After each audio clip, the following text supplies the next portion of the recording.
Welcome back. Just by the way, I'm not sponsored by I'm just doing it just to have fun with that, so try it. Today, we're just gonna talk a little bit about APS-C cameras. I'm shooting on APS-C camera right here. This is the Sony FX30, and you have a lot of people on YouTube, Twitter, everywhere talking about how, you shouldn't go APS-C because the low light is terrible. By the way, it's dark in this room. This is an APS-C camera. Do it look good? I mean, it could be better. There is certain instance that you will need full frame. This dude just as good. Today, I'm just gonna talk a little bit about the benefit of somebody who's just trying to get into this, like with YouTube, or trying to get their feet wet with photography or videography. Why there's so many benefits of going APS-C. So this is what we're gonna talk about today. So let's get right into it.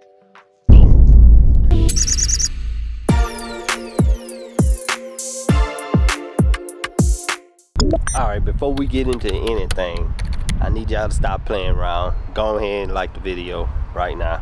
And while y'all liking that video, finding that like button, because I know a lot of people must don't know what a like button is.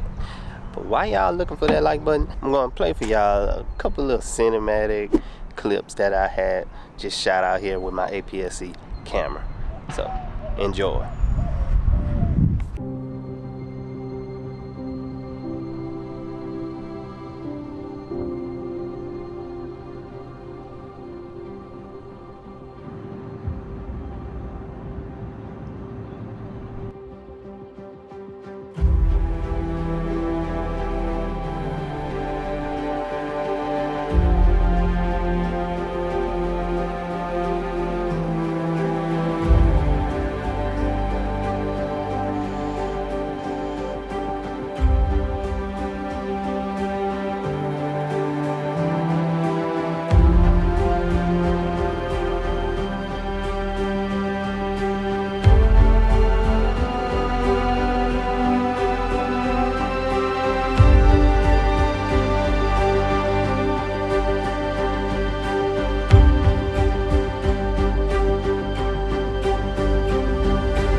Y'all enjoyed that, and I hope y'all liked the video also. So the first thing we're gonna talk about price. Now we know that the APS-C cameras automatically are cheaper, so we're not gonna really talk too much about like price of the actual camera itself, because everybody know that the APS-C camera is cheaper than the full frame. But when you look at all the other accessories, and like we don't looking at lenses, if you look at the prices of lenses on a full frame camera and also lenses on APS-C cameras, now we have so many options, and it's much cheaper if you get an APS-C lens. And also when we think about gimbals, like when you're getting into this, you want to learn how to really learn how to use all these, like all the equipment, like gimbals, lights, all the lens, different lens. You want to see what lens, focal length you like the best, and if you want a zoom lens or you would like to use all prime lenses. So you want to just kind of play with that. So you don't want to spend loads of money. Just the main reason you want to try APS-C first is just to learn everything that you need to learn about the gear that you need to purchase. And I seen that, man, I missed a shot of those ducks. I'm about to try to get them.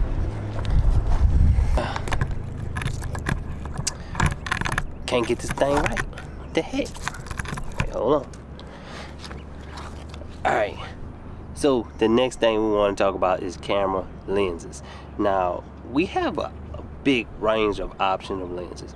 Now I know I told y'all about the pricing of the lenses cheaper on the APS-C cameras, but the best part about going APS-C first is it don't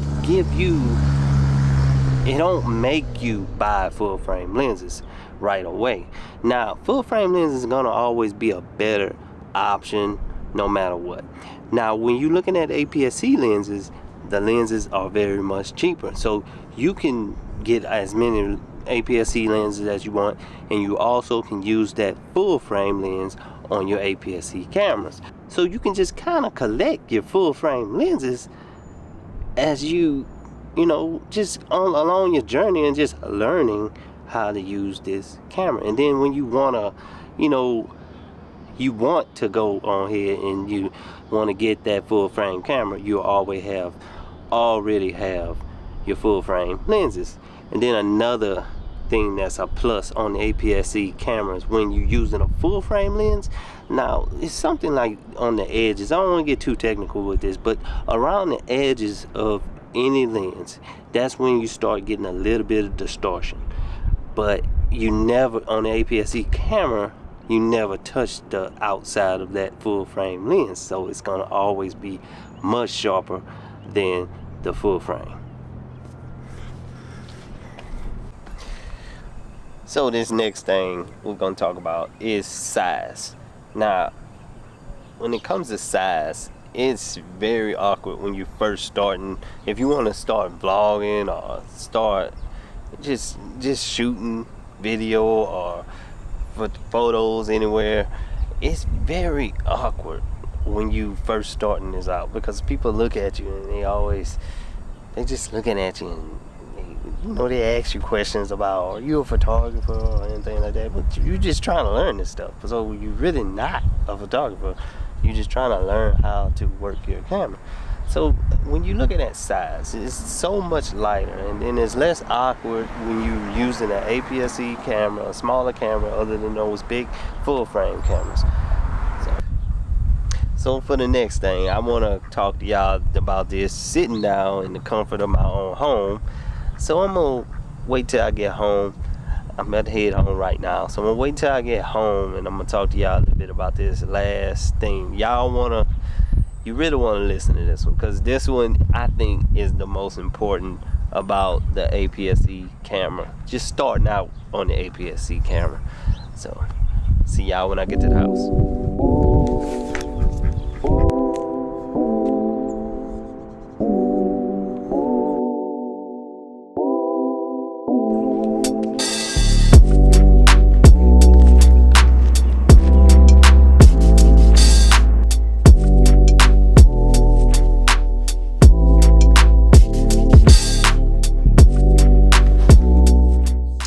Alright, y'all made it this far. Y'all got to go ahead and hit that like button.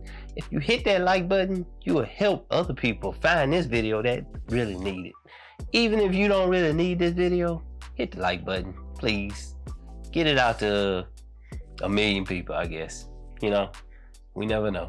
So the last thing I want to talk about, a lot of people not going to agree to this one, but you know what? I'm okay with that. The reason I say you need to start with this APS-C camera, you actually have a better chance of learning to be a better photographer, videographer in the long run. And let me explain this. Because when you're working with the APS-C camera, just like I stated at the beginning of the video, low light capability is not as good. So you actually have to work a little harder and learn how to shape light a whole lot better to get that perfect shot. But when you using the full frame, you almost like you're handicapped a little bit. And then also the technology that's in the cameras these days, it's like you really not learning a lot about how to shape that light. But when you're using the APS-C camera, you really got to learn this stuff. You really got to learn the ins and outs of shaping light to make that image look the best it can be. That's my thoughts. I mean, I'm not a professional. I'm just somebody that's just getting into it, and I learned a lot about the APS-C camera because I've been working with them. I see the things I can do, see things I can't do. The things I can't do, I'm working myself up to actually doing those things. So that's my thoughts for today. So remember, chase your skills, make new content, and repeat the process. Now I'll see y'all in the next one. Bye.